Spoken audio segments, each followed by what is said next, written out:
अरे ओ महारानियों, यहाँ तुम्हारे महलों की तरह नौकर नहीं है, काम कर लो। शांति की ये रोबदार आवाज सुनकर उसकी दोनों देवरानियां आशा और सुनीता अंदर तक कांप जाती थी।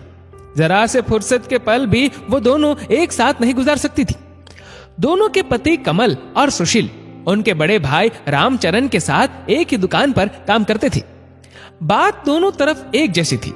वहां दुकान पर दोनों भाई अपने बड़े भाई से एक शब्द नहीं बोल सकते थे, और यहाँ घर पर दोनों अपनी सास कम जेठानी से एक शब्द नहीं बोल सकती थी। सास को तो दोनों ने देखा ही नहीं था, और जेठानी केवल नाम की ही शांति थी। दोनों भाइयों का रामचरण के आदेश पर दुकान के काम में पीले रहना, और घर में शांति के आदेश पर आशा और सुनीता का घर के काम में पीले रहना अब नियति बन चुका था।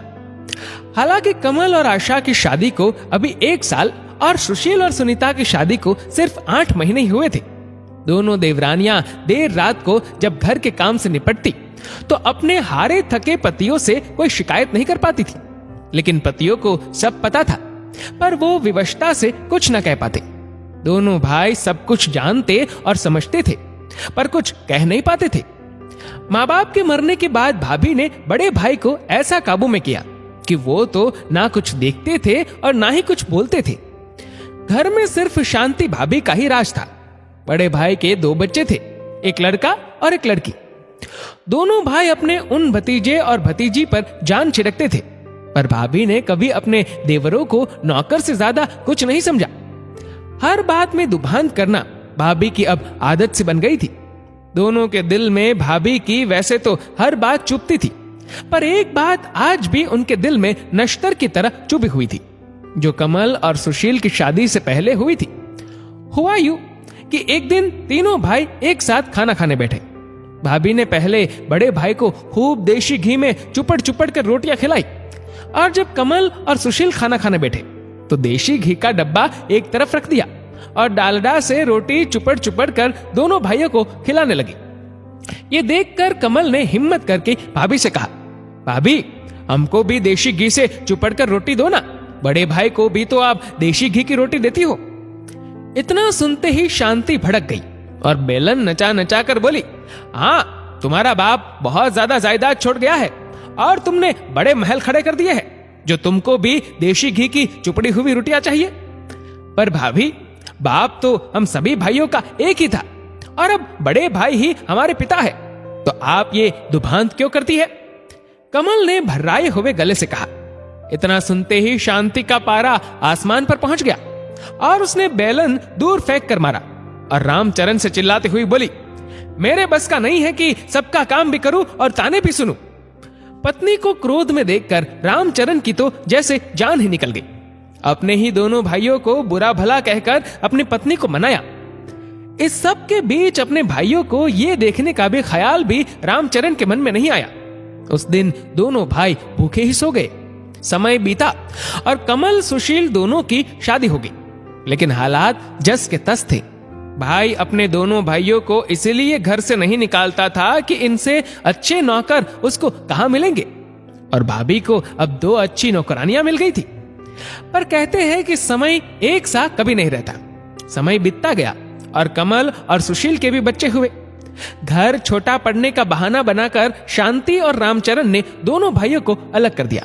दोनों भाइयों को खाली हाथ घर से निकाल दिया, पर दोनों भाइयों ने अपनी एकता को अटूट रखा और एक ऐसा घर लिया जहां वे दोनों अपने परिवार सहित रहने लगे। भाई के व्यवहार से भी दोनों का मन खट्टा हो गया और दोनों भाइयों ने अलग अलग नौकरी कर ली और सुखपूर्वक अपने परिवार में मगन रहने लगे। शांति खुश थी कि दोनों भाइयों को बिना कुछ दिए सब कुछ उसका हो गया। समय अपनी गति से चल रहा था। एक दिन रामचरण और शांति के बेटे का भी विवाह हो गया। शांति बड़े अरमानों से अपने बेटे के लिए बहू लेकर आई थी। शादी में बड़े भाई ने अपने पत्नी प्रेम के चलते अपने दोनों छोटे भाई को न्योता नहीं दिया था। इधर कमल और सुशील ने अपने भाई भाभी से रिश्ता तो नहीं तोड़ा था, पर वह रिश्ता अब ऐसा था जैसे बिना खुशबू के फूल, लेकिन अपने किए कर्म सामने जरूर आते हैं, और ये शांति को जल्दी ही पता लगने वाला था। समय ने करवट ली। रामचरण अब बीमार रहने लगा था और ज्यादातर घर पर ही रहता था।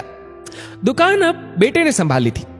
एक दिन बेटा खाना खा रहा था और बहू बड़े प्यार से खूब घी चुपड़ चुपड़ कर अपने पति को रोटियां खिला रही थी।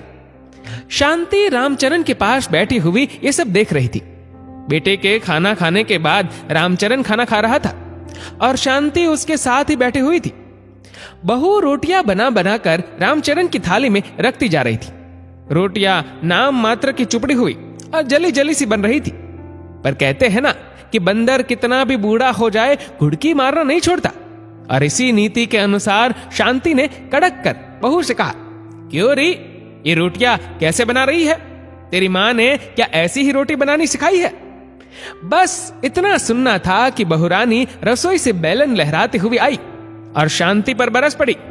देखो सासू मां, मेरी मां पर मत जाना।